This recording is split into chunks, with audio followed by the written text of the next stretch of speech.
Did you say something? I was talking to Victoria. I burnt my tongue on tea this morning Dumb. and it Sorry. won't That stop. must be very painful. I'm sorry. that Yeah, you feel like that way. to the point where I was like, do I just spit, like while I was burning, I'm like, should I just spit it out? Like, what's gonna be better? No. And I just let it keep burning my freaking tongue. Yeah, that's Yeah. better. That is definitely better. I wonder if I Did it read. burn the roof of your mouth? Mm-mm. I hate that. I don't mind getting my tongue burnt so much as if I like burn the roof of my mouth. Yeah, because then the skin kind of comes out. Yeah, that's the problem. You nailed it. That's the problem. I'm gonna see if So she. you have this thing at 4, huh? Yeah. Who's here? Who's doing? What are words Um, saying? What am I doing? Yes. Okay. She did. She did. Oh, text there's everybody. Taylor. He's connecting to audio. Oh, Chio. Hey, there's Taylor. Oh. Oh, look at that. I like this border. Like border? What do you mean? Up Border. there. Up there by the top of the ceiling. Yeah, I'm at my grandmother's house. he's got borders. And she has one of those old-fashioned lamps. Is that a leg lamp in the window? It's not a leg lamp. It's like a globe. That's one of those old-fashioned ones, like that has Yeah. oil in the bottom. Oil in the bottom? Yeah. Yeah. Like a wick or something. in there? Right. You haven't seen those before? That scows me. Oh, Jessica, you look so festive. What's the occasion? No, well, I went to Walt Disney World, so I had to Oh. represent today, She right? combined her love of Disney World and plants to come plants. up with I know. I was like, flowered Oh. Oh ear oh things. my God. I used to have those same dishes. That cup you have. Oh, like, yeah. Grandma's, God. you had his grandma's dishes? I did. Give them back. Because guess what? They have plants on them. And Oh, so, God. You got the whole set. right. Taylor, are we working with poison ivy? I mean, is that what's going on here? Oh, Uh, there's one lady who put on her ears, her Mickey ears, and they were giant peonies, right? Like so cute. And I was like, where'd you get those? And she's like, the flower festival. And I was like, oh, is that like a special thing? And she's like, yeah. I'm like, so they're not Epcot, available here, Dutchland? right? So they're Is that between Germany and somewhere else? There's like the Dutch people? Dutch. I don't think there's Dutch. No windmills in Epcot? No, there's no windmills. I walked Man. 25,000 steps for 2 days. I know all of Epcot, been there 3 times. whoa. I don't need to go back for a long time. I'm just gonna say that. Oh my gosh. God. And it was yesterday, it was 87 degrees in the shade. So I don't even know In what the that is in the shade. sun. I had sweat dripping down my back. Like, what? I'll take snow. Right? The kids were like, oh my God, this is so hot. And I was like, you guys, seriously, in about 12 hours. 12 hours, it's going to be 80 degrees colder. So you're going to be fine. Yeah. So, You can't ever be happy. You just can't. no, There's a couple days in spring, a couple days in fall that are perfect. right? Yeah. And So, even then you complain about those days because there aren't enough of them. right? I can't actually enjoy this day because I'm worried about the fact there aren't more of them. It's a Right. beautiful day. Why don't we have more of these? It's terrible. All year I've been waiting for this day. And it's going to be over soon. Now I gotta cut the grass on it or something. Oh my God. So how are you? How are you two? Good. Yeah, doing great. Good. On your contract, You what? but then Taylor, didn't you just get a listing or? contract? It's an investment property my girlfriend and I are buying up past Duluth. Oh, cool. Yeah, so that was, yeah, we're closing here hopefully on March 8th. So it's like Schroeder or where about?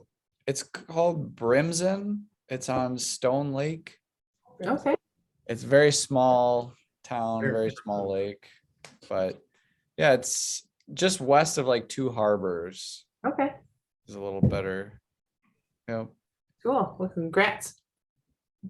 Thank you. We're excited and terrified. It'd be like one harbor, right? I mean, it'd be one harbor and then two harbors. I think there's a second one there. Yeah. There's east, if you go east to two harbors, is that like three harbors? I think it If you go is. Really far east, it's like 13 harbors. I don't know. I mean, someone was super Original, original yes. coming up with two harbors. Yes, right? 'cause I grew up in a town called Park Forest South, which means there's an actual place called Park Forest. Right. Right. You know, like you have West St. Paul and South St. Paul, and then there's St. Paul. You know what? Don't forget North St. Paul. Not gonna make up a new name here. I'm just gonna be West St. Paul, but I'm not actually gonna be west. I'm gonna be south.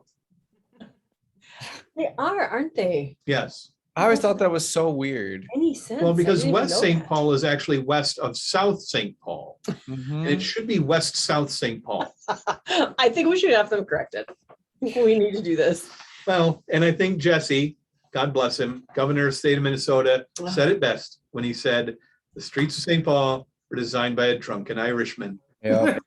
Nailed it. That covers it. But he was good with cobblestone, so He nailed it and we understand it and now we know. Oh, yeah. Is this our crew today? I don't know. You're in charge Where is here. our crew? I want to hear all about family reunion. Mhm. Yes. FR. Or is that for real, for real, for real? Or is it family reunion, family reunion, family reunion? For family reunion, for real family reunion. Why don't you start telling them and I'm gonna text the people. Irene told everybody that it's module 10. She doesn't know. I forgot to tell her. It's not. No. So So what do you get? Dang, all that prep work I did. What do you get out of family reunion? You know, it's an interesting question, and I'm just going to put the door because John will start showing up like a greedy cat looking for food.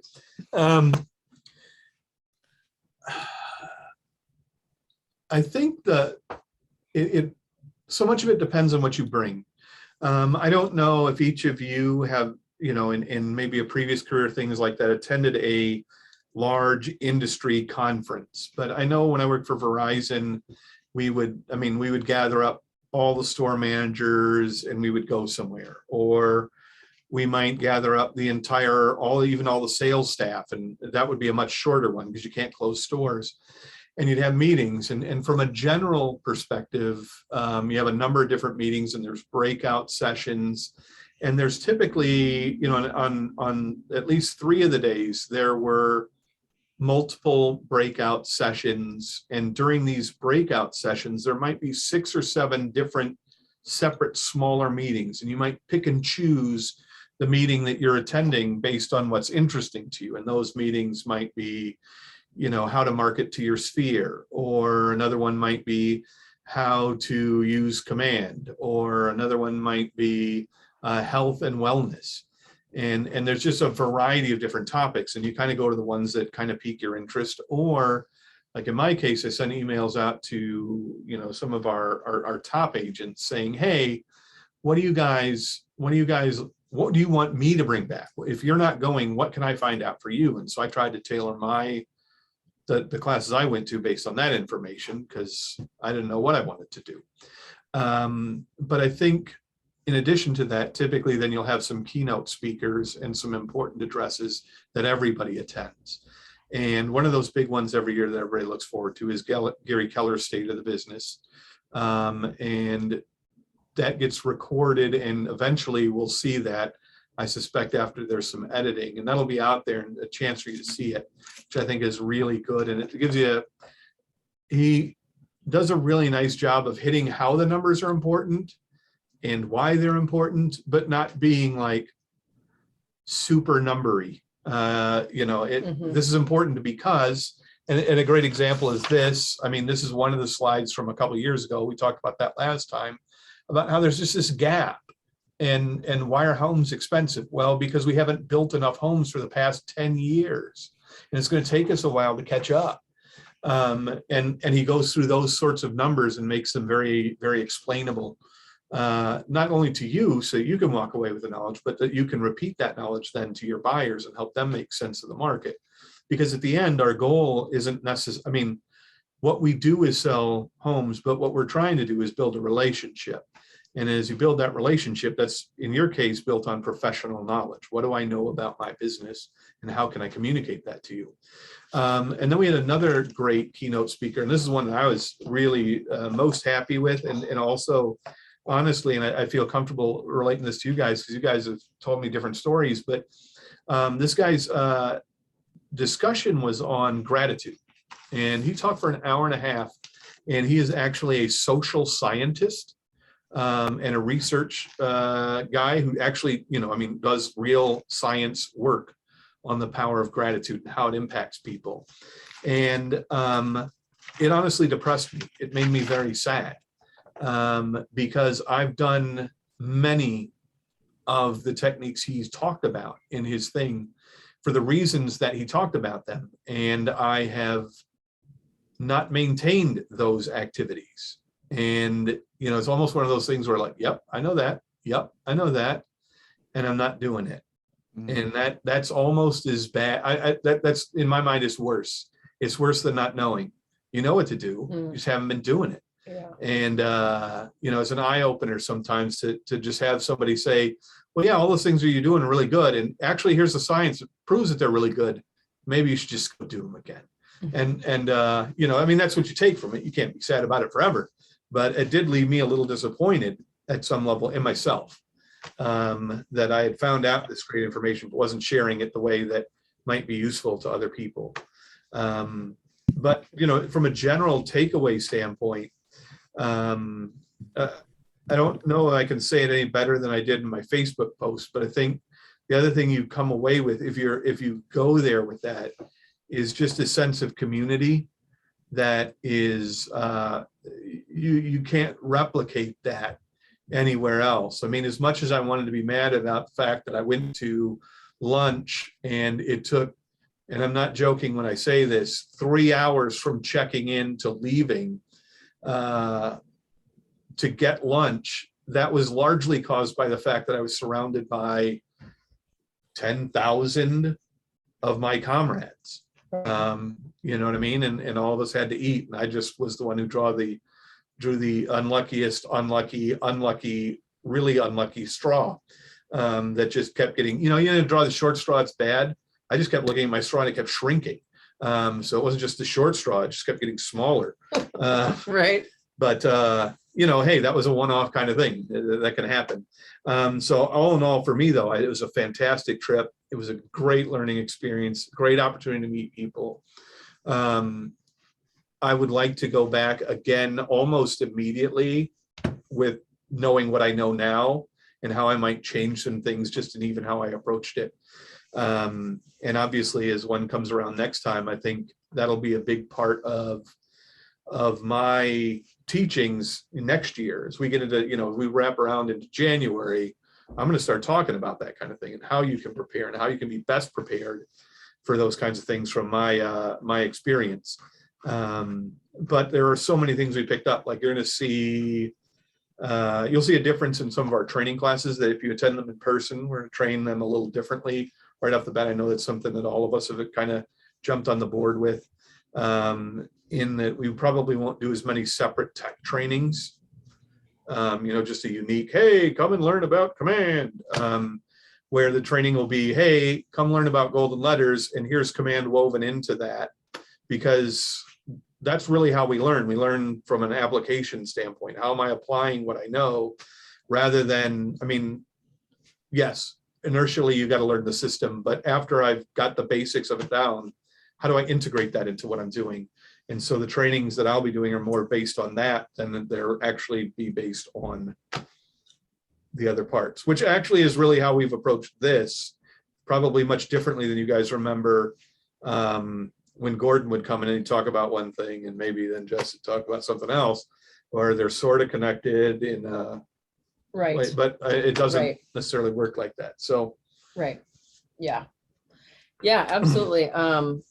And, I kind of put a post out there, in our group saying, you know, like if you guys can make this a possibility in the future to come to this, you know, I remember when Chad had gone to Anaheim, so Disneyland experience, whatever, for family reunion. And he came back and he said, I'm never going to miss it again. And I'm like, okay, like, what did you do? Like, how was it that great? Right. And then you go to one and you're like, now I get it. Right. Because, you know, the biggest thing is, and like I was, sure, I was talking to,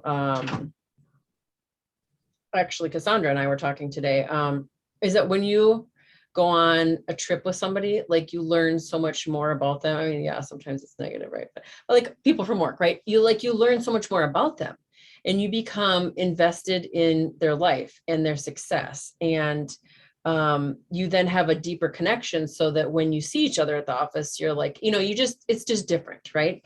And so there were 18 of us that went, and I would say probably 6 or 7 of us were leadership, right? And then the rest were other agents in the office. And I kind of always felt like that after I went to the first one. I was like, oh my gosh, I'm never going to miss this again because of all the things that I got to learn. And then of course we had COVID, right? And I was like, well, now I can't even go, right? And the digital experience doesn't even compare, right? I mean, I like the fact that it's digital in that when I'm there and I don't get to watch the breakout session that I want, I can come back and I can watch it, right? Or I can watch it again because I was at one with, it was about, oh my gosh, what was it? It was, it probably doesn't even matter what it was for, but it was this woman has been an agent for 21 years, and she was up on stage and she just like, I mean, I loved her, the way she presented, right? She was funny. She kept everybody engaged, and she just nails it out of the park, right? And she's got a concierge service, and she's got this, and you know, she has all these things, and she has these systems in place. And she's like, I read the MREA, right? Like it always comes back to, I do the things every day that I need to do. Right. And people are like, well, what about this? And what about that? And she's like, nope, it's not worth my time. Or, yep, I make sure and I do that. Like, do you call people? Yes, I call people every day. Who do you call? Well, she calls her sphere of influence, and she's very systematic on who that is and what she tells them. Right. And she said at the end of the year, I dump, right? Like if there's people who they haven't interacted with me, I let them go, right? Because I'm going to get new people the next year. So I said to her, I love how you teach, right? And how you talk and everything that you do. And I was wondering if you would be interested in teaching a class for our market center, and then you're in Atlanta. So then if any of our agents have referrals for Atlanta, they can give them to you, right? She's like, yes, absolutely. So we're going to set up a time, my market or our market center, and then my coach's market center, and we're going to do a class just because it's like so inspiring, right? And I'm like, I could try and bottle it up. However, she's such a good presenter that it'll be, I know it'll be super entertaining. And then she ended up being right behind us when we were eating at that restaurant where we had a 47,000 course meal, which was insane. But so she was there. So then I got to introduce her to John and Olivia, and it was like super small world, but so much eating. Oh my God. So yeah, we went to this restaurant, and So much eating. it was like, oh, for $30 you can get like a, you know, 9 5 million course dinner. 5-course meal, and they're tapas, you know, so just appetizer. They didn't tell us in the 5 courses, there's 3 courses, 3 different plates. 3 sub-courses within the 5 courses. So there was 3 appetizer So things, much 3 main eating. course things. Like, oh my gosh. Only 1 dessert though. So much. That cake pop was insane. But then we all started, like we started Oh my sweating. God. We got like the meat sweats, and it was ridiculous. Like my phrase that night was, you know, bulimia is not a bad thing for just one night. Like I seriously want to go behind the building and start throwing up. They were bringing so much food, they literally couldn't keep our drinks full. right? It was And insane. there was no space on the table. Like they bring it out and we're like, well, we don't have room. So Amanda starts just dumping food all on one plate. So then we have like 7 different things on one plate. I'm like, and then I'm like, get this food away from me. Oh my God, they were delicious though. It was so good. Okay, but we're digressing. So, that was one thing that I really liked, was being able to listen to these presenters and then see how, how could we get them possibly to be here for us at the Market Center, or what could we take away from it so that we could try and implement that at our Market Center, right? And so the guy Jason was talking about, his name is Sean, is it Ace? Acor, ACHOR. And so it's called the Happiness Advantage. And yeah, it's so good. And again, the way that he tells that is, like, I'm like, this guy is so good. Like he has it all memorized, right? His speaking engagement. And I'm like, maybe it was just because I had to go do my commercial after that, or my video after that. And I was so freaked out. I'm like, how does he memorize all this stuff? But it's a story, right? It's a story that he's telling. So, and so what I would say is that if you can, in your, when you're dividing out your commissions and you see that little one that says expenses, that's the one that you take money out of your check and you put it in there. And that's for you to go to family reunion or to mega camp, right? And I will say, yes, like people are like, oh, wasn't it expensive? And it's like, and I know that what I get from it is 100 to 1,000 times worth it, right? And the other thing is, like we talked about, is go a day before so that you're not rushed. Stay 2 days later, make it a family vacation or a you time vacation or whatever. And you're paying 30% less because it's not being taxed. Right. Like, just if you just plan it ahead, it's a win-win, right? Same time every year. Yeah. President's Day weekend. Yep. It's always President's Day weekend. And I'll Yeah. toss out something I thought was really interesting. And I mean, we all learn, listen, whatever, in different ways, but Mark King, who is the president or CEO, yeah, president. which one, but he did an interview with Gary Keller, and it was probably an 1.5-hour interview that Gary interviewed him just like we interview people for positions here, which basically was, walk me through every year of your life, starting with graduating from college. What went well that year? What didn't go well that year?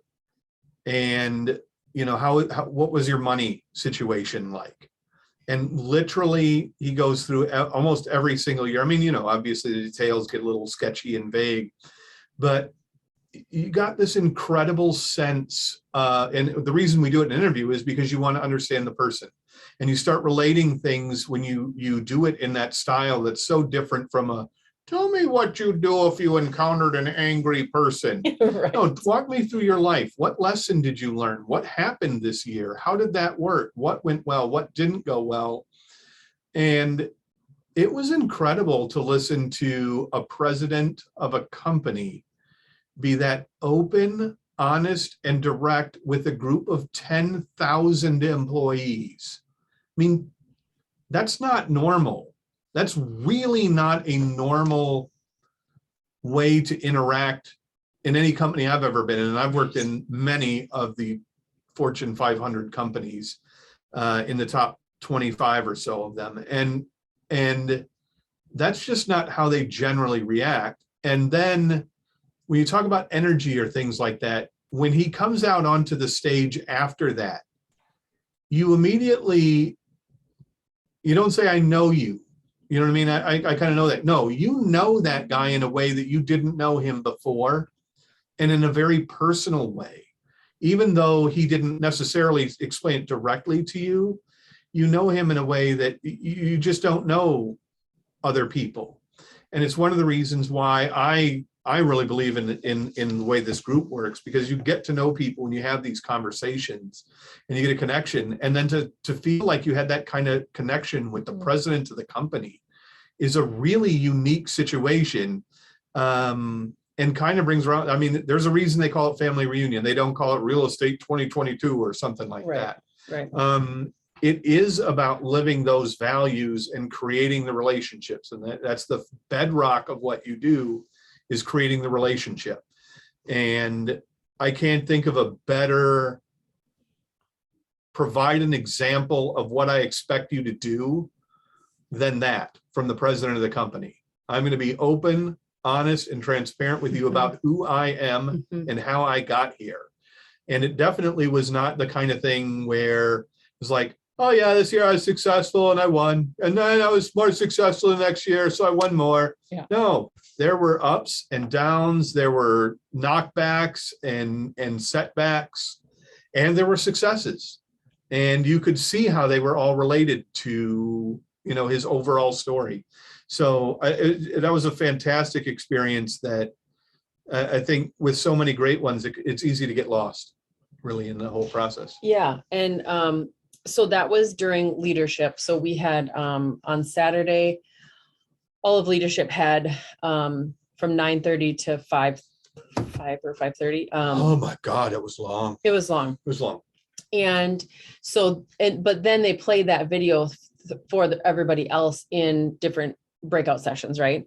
And so after it, I emailed Mark and I said to him that the subject was that was simply amazing. I said, thank you, Mark, for that wonderful video with Gary. What a beautiful way to share your story and teaching career visioning this way. Inspiring and heartfelt. It was so great to have all of our leaders soak that up. And literally like an hour later, he's like, thank you, Jessica. That was a pretty vulnerable place to be. However, as usual, this company responded with love. Right. And that's like, what the hell? Like I emailed him and I said to Olivia, I'm like, oh my God, he emailed me back. And she's like, oh my God, look at, I was texting him. Right. Because they were both team leaders at the same time. So they know each other really well. And so, but that's the thing is like, they're just completely open books, right? And it's not like there's no pretension, there's no, like I'm the president. And he said one time, he's like, yeah, like I have like security following me around and they keep getting mad at me because I keep giving people hugs. And he's like, I just like, I'm not used to that kind of thing, right? So, and then career visioning, that mentions is, the process in which we hire people, right? There's a whole system or procedure that we go through, and that process is, I think that was one other thing that was really important for them to show all of us, was that career visioning process works. And when you do it, you learn so much about that person. So you're never going to make a hire that's like 4 days later, you're like, oh my God, what did I just get myself into? Right? Like this guy was doing whatever, right? Like you don't have that because you have such a huge understanding for who they are and what they do. So yeah, it was amazing. And one of the other cool things, which is totally side note, not to do with anything else, is they said that they have launched 18 different companies within Keller Williams in the past 12 months. So like K-Score is one of those, right? They have KW Military. They have KW Luxury. I have a whole list of what they are, but I mean, it's amazing that that's what they're doing. And they have, sports and entertainment, right? So their goal is to, like have all those facets met within KW, and then like your niche, right? Like you can go in and say, this is what I really love to do, and then excel in that area. So About insurance. oh yes. Okay. So they're also offering health insurance and for all of the agents. And it is something that, in a commission-based job is not a thing, right? And so they brought out the main person, and granted, like when they do this, it's like, oh, we're doing this, right? And you don't get a ton of details, but they're like, it's just an announcement of what's to come. And I mean, I think that's huge for our industry and for our field. You can go there and go get a quote right now. Yeah. So, I mean, John posted that. that's a huge thing for a lot of people, right? Because when I'm doing K-Score, they'll be like, oh, so do you have insurance? And it's like, oh, we have the open marketplace, but now we have this. So where do we go for the insurance quote? I'm gonna look it up on Facebook because John posted the thing and I'll take a look there while she talks. Yeah, if he, like the day that they announced it, he did a link on our Facebook group. So, and the other thing that I wanted to tell you guys is, what was it? So Gary Keller said, you know, the most important thing is, the quote I wrote down, he says, wake up, love yourself, and put on Eye of the Tiger. Right? Like, get your day going. And, you know, the other thing he said was, oh,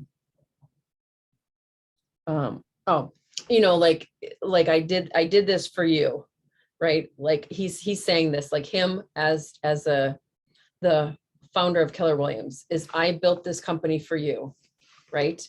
And he says, you can't build a fence around your kids so that they don't grow up, right? And so his vision was, I'm not building this Keller Williams for like the bigger thing and then the bigger thing and all these things. I'm building it for you so that you as a real estate agent have what you need. And he always says that, you know, like when he dies, on his headstone, it's gonna, or tombstone, whatever it's called, it's gonna say Gary Keller agent, right? Because all the things that are happening in the world and going against all of us and all of the things, is he really wants us to be successful and is fighting for that. So, you know, that's where Command came from, right? So that he could combat Zillow, right? Coming in and taking all the business.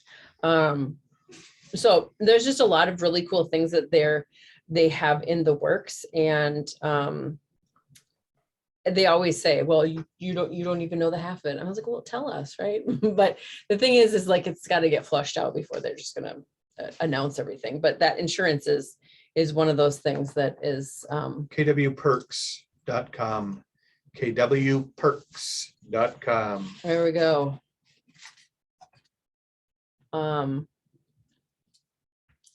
you have anything else you want to share? I have like tidbits, but they're kind of like just all over the place. Yeah, I mean, I took a crap ton of notes and I put a lot of that stuff already out to the leadership team, and making sure that you know, it is so critical to think about what, I mean, Gary was very clear about his goals and his ideas to also open the business up to, you know, I mean, if you use Command, that's great, but if you're going to use other things, there are other things out there, and there are going to be other companies who are going to invent new things that are going to do it better than we can replicate in Command if they've already done the work. And so the focus for those folks on the tech side is to make it so that they can integrate with Command. So whatever thing they're offering can work within that. And one of the examples of a class I went to talked about the differences and this is a class I'll be doing later, but there's really three types of leads that you have. You have top of funnel leads, you have middle of funnel leads, and bottom of funnel leads. And if you get a lead, if you run a Facebook ad, you're probably going to get a top of funnel lead, as in, yep, I'm sitting on the couch watching the Super Bowl, eating popcorn, and I clicked on the thing. That doesn't mean you have any interest in buying a house. I just clicked on the thing, man. That's cool, but that's not a lead that's going to pay off tomorrow. Chances are, might, but the reality is most of the Facebook leads you're going to generate are at the top of your funnel. It's going to take a while for them to sift down to the bottom. And that's where things like Command and your 36 Touch program exist to work in so that you can nurture that person without a lot of your personal help, right? I mean, it's a Facebook thing. They're not going to, on average, it's going to take the average Facebook lead 18 months to go from you got it to they buy a house. 18 months on average. So if you did literally get somebody who just clicked on Facebook and said, yeah, could I get your help? And you said yes, and you went out there, that means there's somebody else going to pop in there that's 36 months just to make the average work.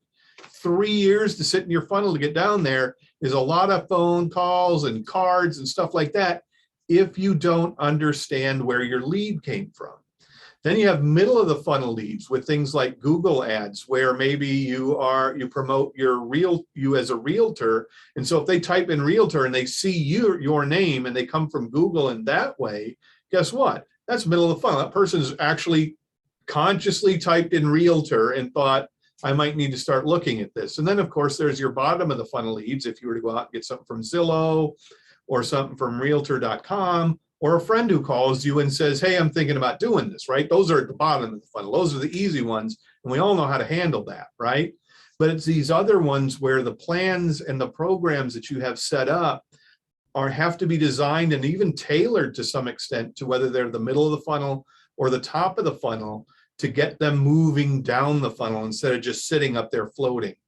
And, there's so many elements to the business that can be involved in that process. And the tech stuff is stuff like, all right, so how do we integrate with companies that are producing leads? There are something like 120 million leads sold in the United States every year for real estate. 120 million real estate leads sold by the various companies that sell them. And there are 6.1 million houses sold. Right.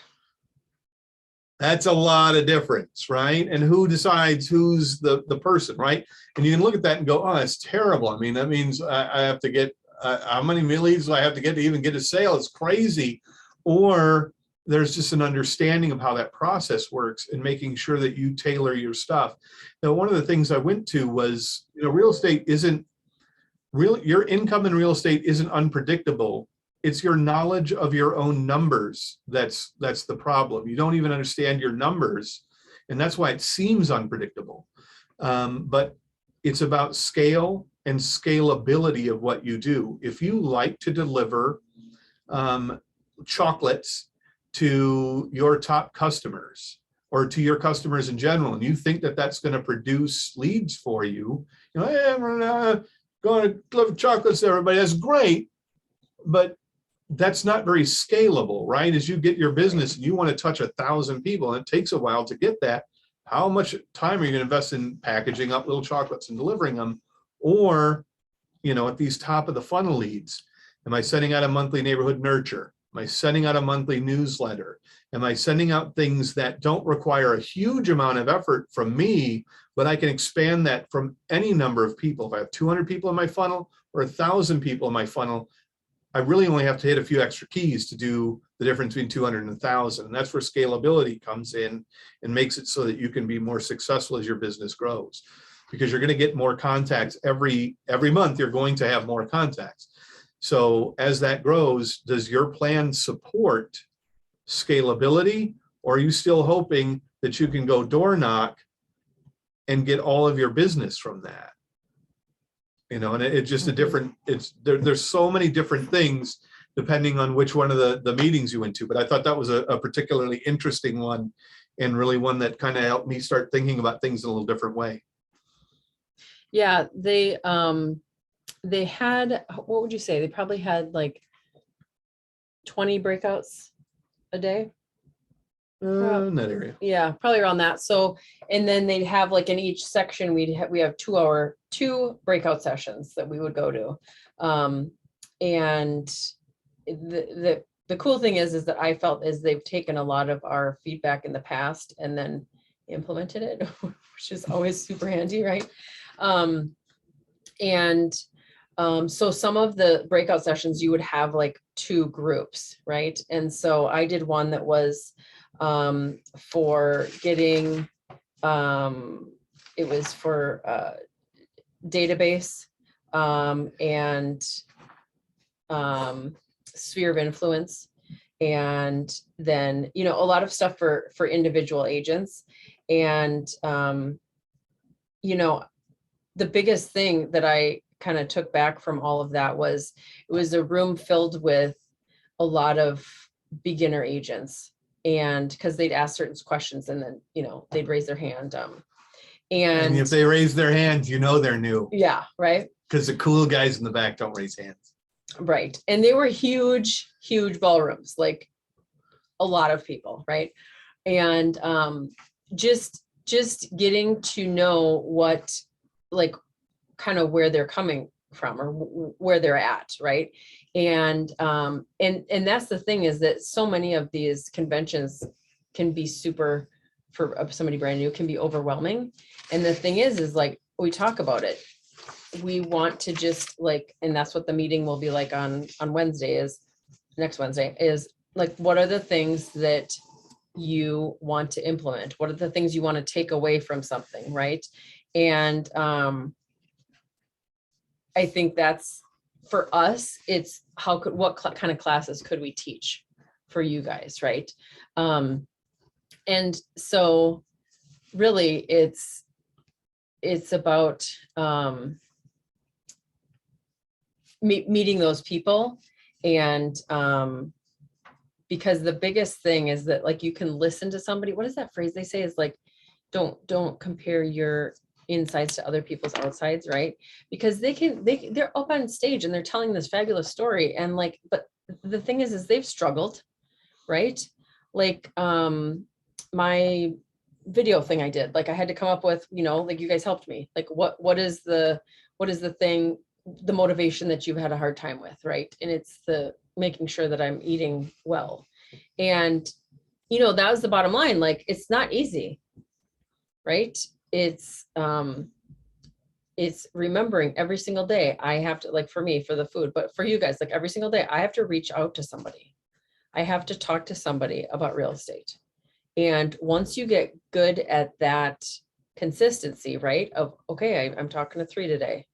Okay, next week I'm going to increase this momentum, I'm going to talk to 4, right, per day, right? And then keeping track of that, and then seeing the results that come from it. Because it's not going to just boom all of a sudden, right? It's not going to happen like that. It was referenced about 5 times, where Ernest Hemingway had was it a story he wrote, or he just said he was at a bar and he was like, they said, so when did you notice that you were going broke or whatever, right? And he goes, well, it was gradually and then suddenly, right? Because, and it's the same with your momentum, like, right? Like, I was gradually losing weight, and then all of a sudden I was like, oh my God, like, what? All of a sudden I've lost 40 pounds. It's the same thing with reaching out to people. Like, all of a sudden I've reached 200 people, right? And so I think that's the biggest thing to remember in all of this, is it has to be consistent, right? Because we can get super creative. And some people mentioned on stage, like, I had to become comfortable with being bored, right? Like the boredom of, or monotony, right, of doing this. However, it's going to produce results. So I have to keep doing this. I have to keep at it. And when I start to feel like, ooh, I think, I think I'm going to get creative on this. No, you're not. Right. And that's the part that people hate when I tell them. I'm like, okay, so that's super great. And we already have that model, and this is what you need to do, right? Because it's that's just going to pull you in a different path that's taking you away from the consistency of what you need to do each day, right? And that's the biggest theme I saw with everybody who presented, was they had a consistent schedule, they had time blocking, they had a 411, like, they had the system set in place, and they were accountable to somebody for it. Maybe it's their admin, maybe it's their coach, maybe it's both, maybe it's all the things. And that's what sets them apart from all of us sitting in the audience, right? Who are not up on stage. I think Gary Keller said something very early on, and it's also in the MREA, but it stuck with me, and I don't think it'll ever leave again, if it ever did leave. But if you don't have enough leads, you don't have any other problem. As in, that's it. Everything else is secondary. Mhm. And one of the models that they talk about, and I'll put it up here, is just a general thing that you have this line that follows every real estate transaction, and you spend your initial part of it is in lead gen, then there's follow-up, and then a transaction occurs. The weird thing about it is this is a solid line and this is a dashed line for a reason. Until this happens, nothing else happens. If you don't have a customer, as Jess says, you don't have a paycheck, right? I mean, you don't have a client, you don't have a paycheck. So it all starts here. And then follow-up is the vast majority of what you do. The vast majority of what you do is follow-up. And I teach you like this little end right here, right? I mean, that's what command is such a small part of this kind of thing. There's command throughout it, and command, if done right, is a big part of the follow-up process. But generating leads and creating those relationships, that without lead generation, you don't have a business, you don't have a model, it doesn't matter. And I think if there's anything that really, there's a million takeaways for how I can help people better, how I can do my job better. But if there's one thing that I will enter into every conversation that I have with anybody about their business, it is, if you don't have enough leads to support your goals, you don't have any other problem. Mhm. I mean, if your goal is to sell one house in the next 30 years, you probably have enough leads. And then we can talk about other things. But if your goals are bigger than that, what are we doing to create leads? And it's not an immediate, when I say it's the biggest thing, you just have to have a plan in place. It's not like you have to instantly have 60,000 leads or 2 million leads. Just know that this is my plan. This is how I work it. And if I'm not working that, then all the other stuff is just extra and it's just bonus. I'm really not working on the fundamental part that matters. And that's the part that starts out the thing. Is that? It was like 7 snowplows just went by. Well, you can It's see them. very fascinating, actually. Oh, Maybe they can super- see, yes, they can see them, but it's so super loud. Like, oh, I was like, what's happening? Look at all the traffic behind them. Yay, they're slowing So everybody it's really down. snowing out. Oh. So yeah, if you don't have enough leads, you don't have any other problem. Yeah, and I think that's a common, what? Yeah, I think that's a common, that's also a common theme of people saying, well, how do I get leads? Like, where do I go for this? And a lot of times people tell me I'm more comfortable talking to strangers than people I know. And, you know, sometimes it's like I go, on one hand, I go, yes, okay, I get that.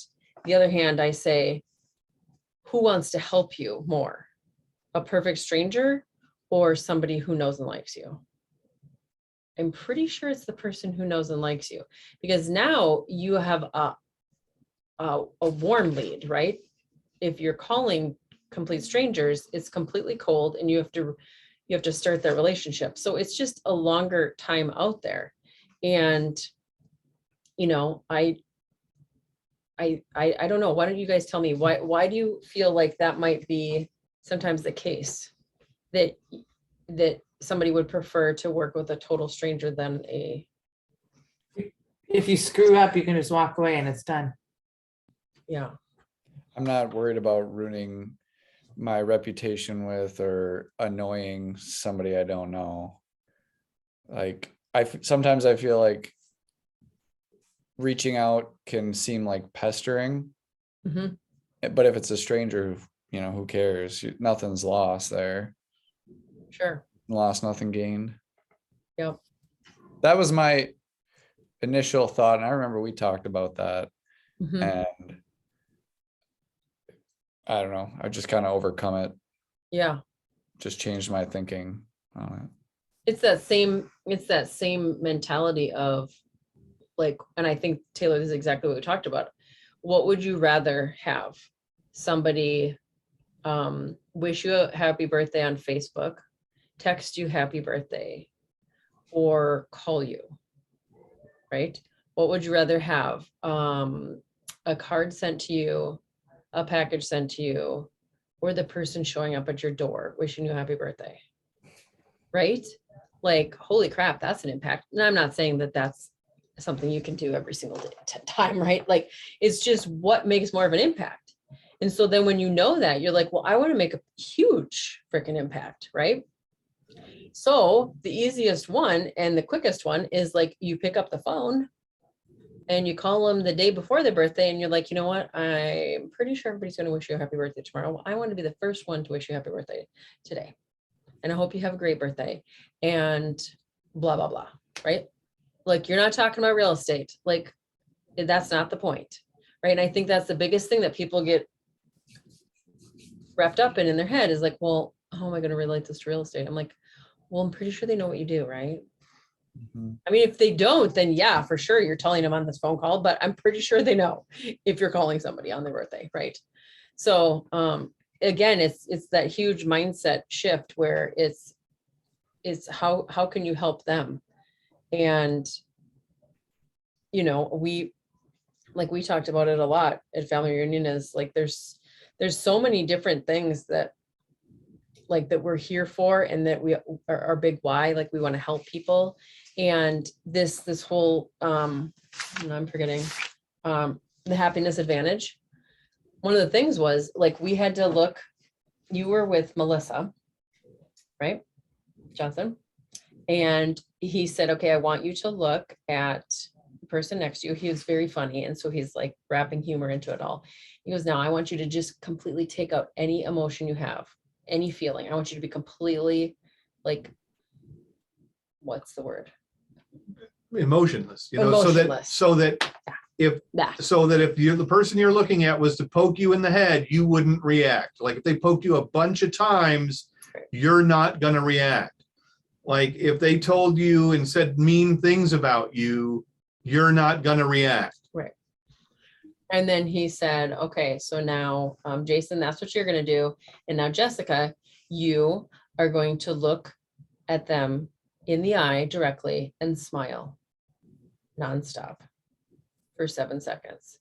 And the whole room erupted, because like once we tried to do it, because you can't do it. You can't look somebody in the eye and be like, no, I'm not smiling.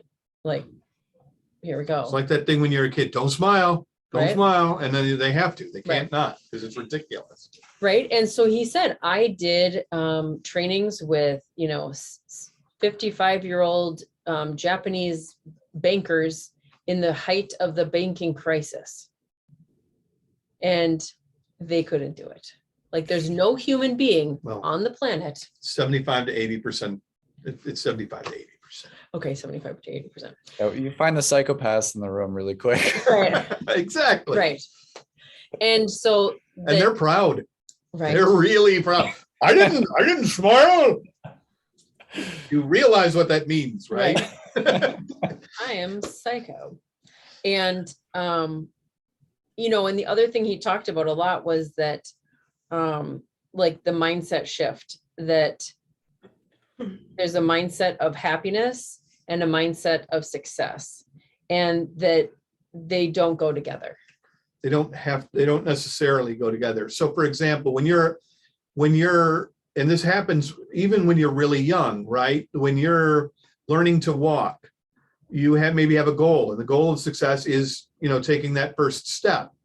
Well, immediately what happens is as soon as you achieve that, you move the goalposts. Nobody else does. You move the goalposts. So that, well, it's not enough just to have taken that step. Now I have to walk. Now I have to learn to run. Now I have to learn to ride a bike. Now I have to learn to drive a car. You never stop moving your own goalposts. And as long as you tie your happiness, I will be happy when, you will always be moving the goalpost as part of your own natural process of growth. You're never, basically what you've decided is, I will be happy never, because I will always move the goalpost as I'm achieving it. And that's a normal thing. That's how you learn to walk. It's how you learn to put food in your mouth or go to the bathroom in the toilet. Those are things that you learn to do as a thing, but you keep moving the bar on yourself. And as a result of that, you can't tie your happiness to success, because success is always moving ahead. And if you want to truly be successful, you have to look at it like that, where, whatever that success thing means, but understanding those are two different things. Mhm. They're not tied together. Right. You can be happy right now. And one of the examples he talked about, and I'm sure you guys have all seen this, and I talk about this a lot, is if you're watching an ad and Sally Struthers is there and she's with the starving children, and that one in front has got the fly on their eye, and they got, what I mean? It's just terrible. It's terrible to look at that person. You feel terrible that there's a person suffering like that. And yet, if you look in the background, right, behind Sally, about a half block, there's 4 kids playing in a puddle, just having the time of their lives. And they're in the same environment, and they're still finding a way to be happy. That people are happy first, and then success happens. But we always think that it's the other way around. I'll be happy when I go on vacation. Right. I'll be happy when I get that promotion. I'll be happy when I complete school. I'll be happy when I get married. I'll be happy when I buy that house. No, you're happy first. And when you're happy, those things start to come to you rather than you going to them. And that's why happiness and success can't be tied together. It's happy people who are successful, not successful people who are happy. And when they Right. study really, truly the Steve Jobs of the world, I mean, Steve Jobs said it when he died. He said, you know what, I did not know what I know now, and I wish I'd have been more happy. I'd spent more time being Yeah. happy Right. and making money and Right. the impact around you. And I think it's such a valuable lesson, and it's hard.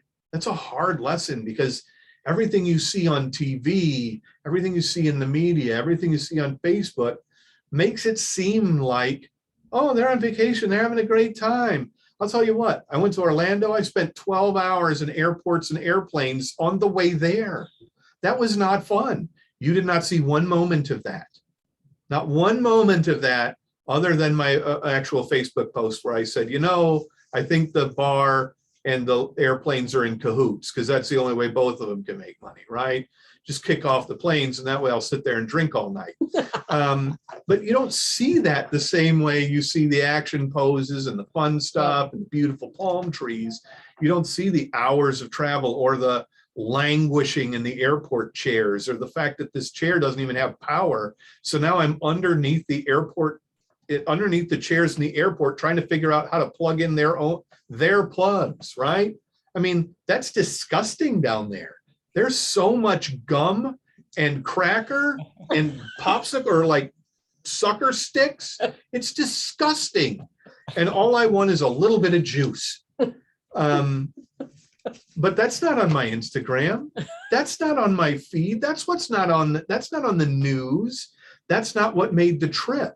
I'm willing to forget all that stuff, because I listened to a guy talk about being grateful for an hour and a half. And that is something that is so intrinsic to every piece. Anytime I have been successful at something I truly cared about, it came when I was living in that space that I was sad that I wasn't living in again. And that's really what came out of that, right? So I'm listening to that, and I'm thinking to myself, yeah, I'm chasing success right now when I've already got it. If I was to ask the 7 billion humans of the world to come up with 8 things that would make them happy, right? And we all already talked about, let's divorce those 2 things. But if I gave that list of people, I guarantee you I have 7 of the 8 already, and probably have all 8 of the top 8 things people would list, the things that they think would make them happy, already have. Right. So what's missing? Well, it's not that, it's me. This part right here. And that's kind of why that whole thing was so Right. challenging to me at the time, where it was like, yeah, I already know this and I'm not doing it. And I was so much happier and more successful at that moment when I was doing those things. Yeah. It's weird. Yeah. So he has a couple of books. One is called Big Potential. So if you just look him up, Shawn, Shawn, and then ACHOR.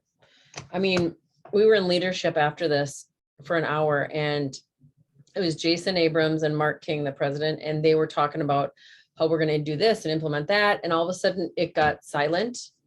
And Jason Abrams is like, oh my God. And Mark's like, we have a special guest. And you see tennis shoes kind of sticking out from the side, and it's Gary Keller. And he wasn't supposed to be there. He wasn't planning on it. And he walks out and he's like, you know, you guys, you're like, I was back there and I was like glazing over. Like, You're this mucking is, this up, this kids. is too much. Like, you're telling them too much. They just need to have a class on it. Like, enough already. Right. So Jason Abrams hits the next slide and it just says, thank you. And he's like, fine, we're done. It's fine. I'm fine. And, but what Gary said is, I just listened to Sean Aker, and it was the best presentation I have listened to in my entire life. And I'm like, holy crap. I mean, and yes, I thought it was good too, but like Gary Keller, right? Like, I'm sure he's listened to a lot of stuff. So, and the thing is that was so great. And I think I'm hoping that we have it on video that we can share it with you guys. I don't know how breakout or how like what the terms are for copyright and all that kind of stuff, but the thing that really stuck out to me was that he was like, you know, I decided I wanted to do this as I wanted to be a researcher of happiness. And like, what does this mean? And, you know, one of the big things he said is that people don't, like, when we're talking about the success, they don't take enough time to like celebrate the actual success that they had. They're just, boom, I'm on to the next thing.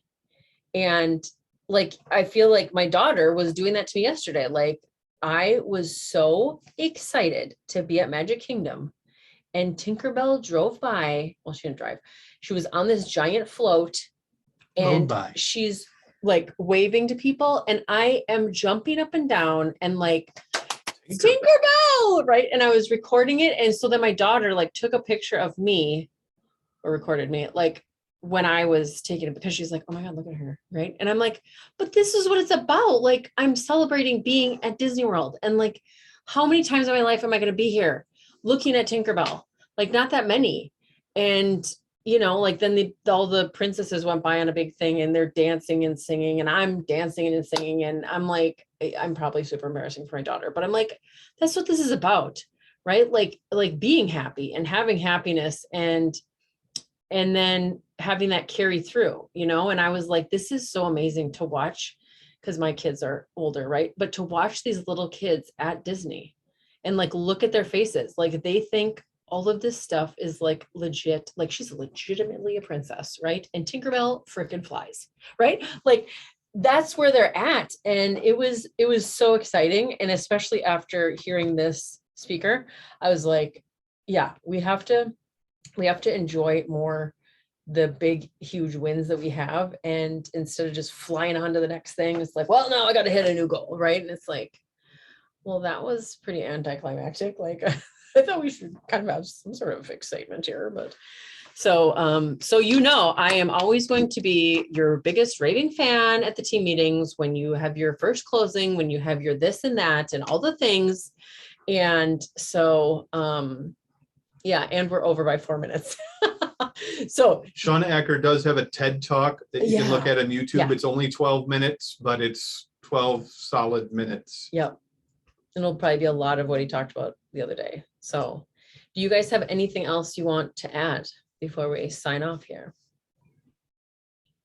Sounds like an amazing trip or amazing time together. Yeah, it was super awesome.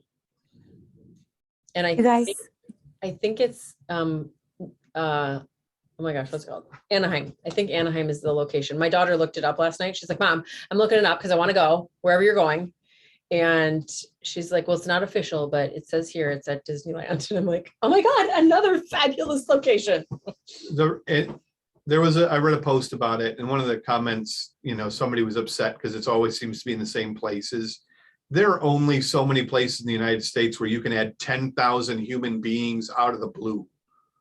And have rooms and a convention center that they can attend, and then some attractions if they want to go as well. I mean, Yeah, you could put 10,000 people out there in the mall parking lot at the Bloomington Mall over there, or whatever that is, Burnsville Mall. Burnsville Center. You've got the convention center. I mean, Minneapolis can host Not some big enough. Well, and they always do somewhere warm, because I don't know that anybody will want to come here in I February. wouldn't. So yeah, people will be like, wow, we have 4 attendees. So, and when he says 10,000, that's COVID times. When we were in New Orleans, we had 17 to 19,000. So you can imagine it's a beast, right? And so they have them booked out 5 years in advance. So they know where they're going to be. And there's typically like 5 or 6 cities that we use. So anyway, I'm so We use 'em. excited to share that with you guys. And Cassandra, did you have a question or comment? I think I cut you off. Yeah, I was just gonna say, I don't know. I guess maybe every one of these PC meetings affects obviously everybody in a different way, but I don't know. Maybe I was just supposed to hear all of this today, but I would listen to you guys all the time if you were on a podcast. Like I'm getting ready, listen to that whole thing, and I'm like, I'm trying to put on fake lashes. Like I'm about to cry. So Mhm. this was so good. It was so impactful, and the talking about being happy before being successful. I've literally never thought of that in my entire life. I've been opposite the whole time. I've always thought, if I do this, I'll be more happy. Or if it doesn't matter. All the things that you guys were saying, I always thought that if I got, some type of goal or did something or whatnot, that was going to make me happier. So I Mhm. think it was just really impactful to hear that that's really not what it should be. And then, basically just being grateful too of what you do have. And then Jason, with you saying,